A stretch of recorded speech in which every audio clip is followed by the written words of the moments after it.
All right, here are the Tarozzi Rearsets.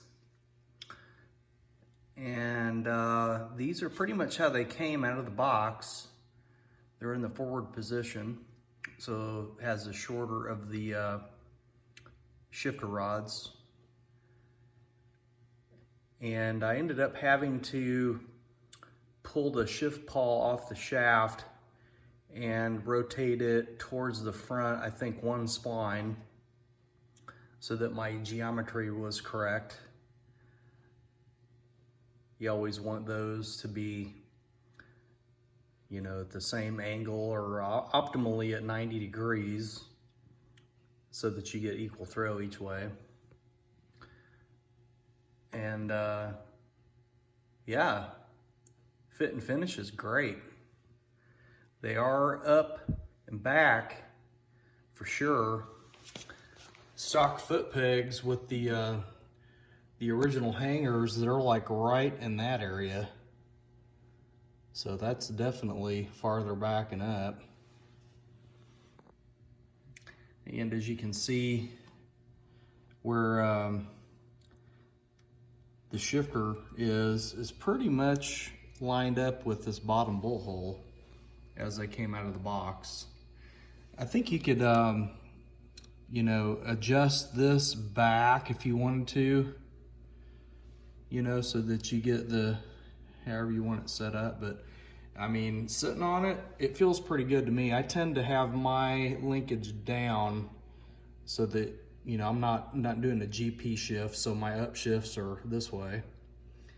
And so I like to get good leverage on it. And with the good geometry, that shouldn't be an issue. The brake side was a little bit different. You end up having to kind of loosely assemble this. You can start the bolt through the hole in the frame. This is a pivot location for the OEM back brake pedal. So it passes completely through the frame right here. And it has a lock nut on the back side and a bolt with a spacer in here. And so you don't start the nut on the back side back here. You just basically get it in place, run the bolt through the hole, and you know, none of this isn't attached right here. What you want to do is put the E-clip on the back side here on this pin, and you can have this already done. So this is attached and this is just kind of free floating. And you can pull this after you, there's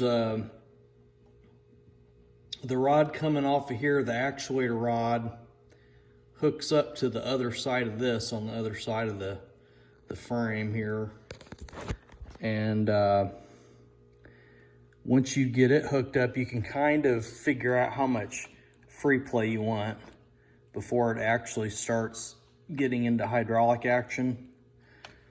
And you can hook the return spring up as well as the spring for the switch.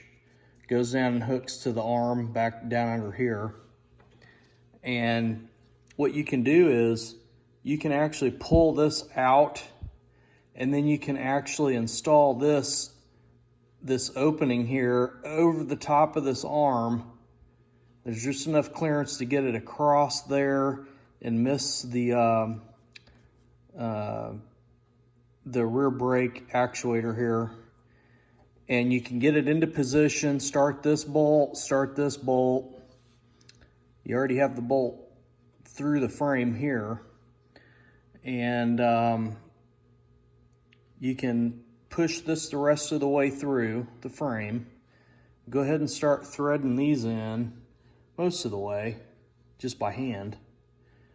And then you can get under the bike and feed the lock nut on the back side where the bolt comes out and get it started. and go ahead and tighten this down. You can tighten it down pretty tight because there's a little bit of clearance in this to where it'll still rotate easily once it's tight. And you can see here, that's about all the amount of play I have. And the bike rolls are real easy with it like that. And then you start getting into brake pressure right about there. And brake light comes on right about there. So I wasn't really worried about where the brake light comes on, because it comes on, I mean, just a little bit of movement here starts the brake light on. And I'm always using the front brake.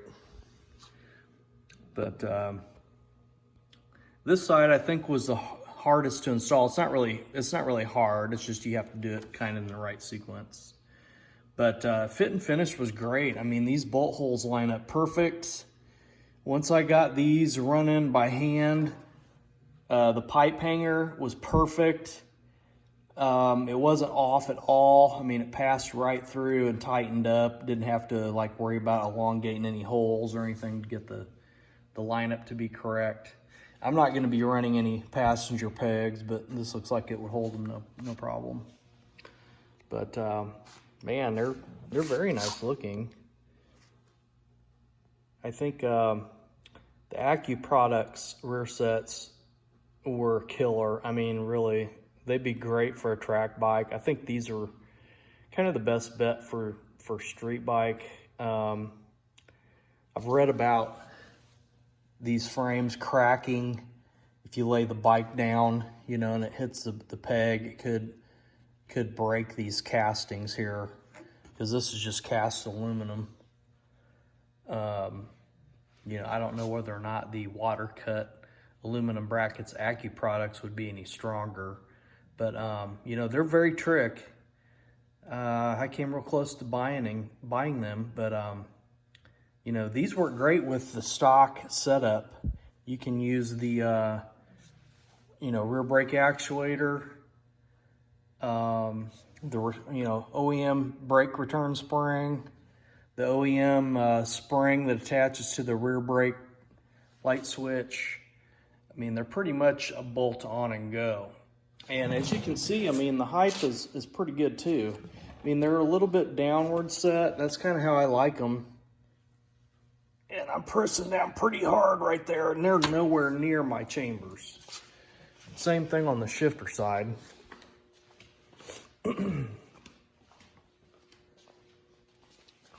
One concern I had right here with the pivot bolt for the swing arm, but as you can see, there's just enough clearance there that it's not a hindrance. And there is a little bit of play in this, which is okay. I mean, the whole foot peg rotates with the shifter, which is fine. But I mean, it's all very high quality stuff. I mean, the way this knurling is, it's perfect. Very, very nice. Kind of beefy, really. I mean, considering how lightweight and svelte the RZ is overall. But I mean, they look great, I think. Very nice rear sets. Complement the bike, period correct. Everybody knows Tarozzis, right? Or Tarozzi. I mean, I've seen them on RZs that I've encountered. Or if I had those Tarozzi products, I mean, they're super trick, very nice, very high quality, super adjustable. But, you know, this is what most people are familiar with. That's kind of why I went with them. But I'm digging them for sure. Still haven't figured out where these 6-pedal reed cages came from. I have an old Spec 2 catalog from back in the day, mid-80s, and it shows 6-pedal reed blocks that were available through them. But the stop plate's different. Theirs is segmented, it's cut to match up with the reeds instead of just being one solid piece. So I'm not really sure where these came from, but I'm gonna check to see if they fit. They're a little bit, these are OEM cages. They're a little bit bigger, so we'll see if they fit. The bolt holes match up. And I've got some Canadian carbs here that I'm gonna try. Just for the simple fact, it'll be much easier to do jet needle clip changes versus the OEM US carbs, where you have to remove the whole bank. So I've got new Tygon fuel lines and vents, and the pass-through for the choke circuit to run across to this side, the overflows, the vents, all that stuff. I've got all brand new stuff for that. I'm waiting on a new throttle cable. Does have the Canadian 5K1. That's what these are. They're already in those. But I had a set of these. I thought they were OEM US, but determined the factory needles are not adjustable for the US carbs, so I don't know how I ended up getting those, but I'm kind of interested to try them. But anyway, just a quick update on what I've got going on here with my RZ. Talk to you guys later.